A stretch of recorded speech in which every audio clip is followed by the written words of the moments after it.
കോഴിക്കോട് താമരശ്ശേരിയിലുള്ള ക്വാറിയിലെ സ്റ്റോറിൽ സൂക്ഷിച്ച 5 ലക്ഷം രൂപയുടെ കേബിൾ മോഷ്ടിച്ച കള്ളന്മാർ പിടിയിൽ.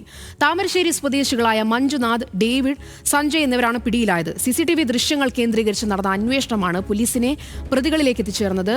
3 അംഗ സംഘത്തെ കോടതി റിമാൻഡ് ചെയ്തു.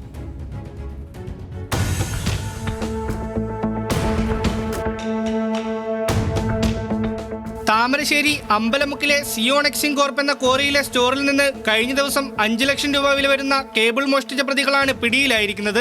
സ്ഥാപനത്തിലെ CCTV ദൃശ്യങ്ങളുടെ അടിസ്ഥാനത്തിൽ പോലീസ് നടത്തിയ അന്വേഷണത്തിലാണ് പ്രതികളെ തിരിച്ചറിഞ്ഞത്.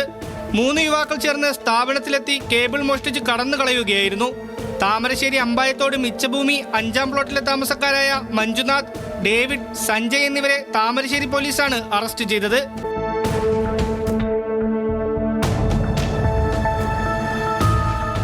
അറസ്റ്റ് ചെയ്ത പ്രതികളെ ഞായറാഴ്ച താമരശ്ശേരി കോടതിയിൽ ഹാജരാക്കി റിമാൻഡ് ചെയ്തു.